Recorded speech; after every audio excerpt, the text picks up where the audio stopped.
serais frappée ce soir quand j'écoute la majorité de la classe politique de voir qu'en réalité vous dites faire barrage à l'extrême droite, mais en réalité vous voulez faire barrage aux Français. Parce que là, le verdict des urnes est très clair. Les Français ont parlé, c'est à eux que vous voulez faire barrage. C'est une élection à deux tours, madame. Quand on vous écoute, monsieur, on a l'impression que vous avez beaucoup plus de griefs contre la France insoumise de Mélenchon que contre le Rassemblement national en vérité.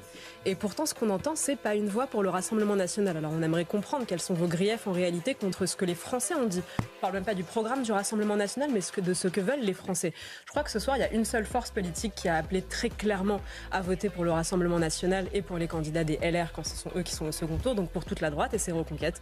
On l'a fait très clairement et de manière tout à fait désintéressée ce soir en disant justement qu'on appelait tous les gens qui font confiance à Éric Zemmour, au-delà même de nos électeurs, à voter pour le RN et pour les Républicains, et surtout à faire barrage au nouveau Front populaire de Mélenchon en toutes circonstances. Quand on vous entend dire qu'il pose à côté de Rima Hassan et que c'est honteux, allez au bout de votre démarche, c'est honteux.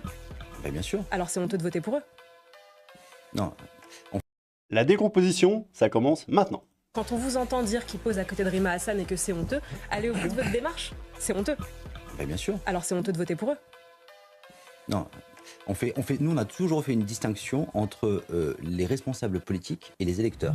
Moi, je n'ai jamais insulté le moindre électeur et bien entendu, il ne s'agit pas d'insulter les électeurs, il s'agit parce qu'on peut entendre des invectives circuler de leur donner un conseil avisé. Est-ce que votre devoir, ce n'est pas de dissuader les électeurs qui veulent voter pour ce qui vous choque vous-même, à savoir le nouveau Front populaire de Mélenchon?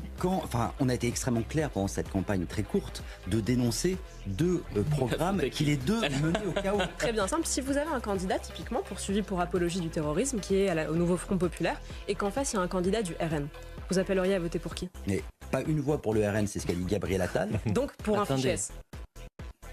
On a passé 2 ans à expliquer que certains des députés LFI étaient très clairement en dehors de l'arc républicain. C'est certainement pas pour aller maintenant dire en fait ce sont des démocrates. Donc pour le RN. Donc Donc pour le RN. Non. Attendez. Parce qu'il pèse quand même beaucoup dans l'électorat et que les voix que Renaissance peut apporter seront importantes pour la victoire de la droite. C'est assez savoureux, on va pas se mentir. Je vous remets juste le moment, la fin, où le mec se décompose totalement, c'est tellement beau. Les deux menaient au chaos. Très bien simple, si vous avez un candidat typiquement poursuivi pour apologie du terrorisme qui est au nouveau Front populaire et qu'en face il y a un candidat du RN, vous appelleriez à voter pour qui? Mais pas une voix pour le RN, c'est ce qu'a dit Gabriel Attal. Donc pour un fichier S. On a passé 2 ans à expliquer que certains des députés LFI étaient très clairement en dehors de l'arc républicain. C'est certainement pas pour aller maintenant dire en fait ce sont des démocrates. Donc pour le RN. Donc pour le RN. non. Attendez.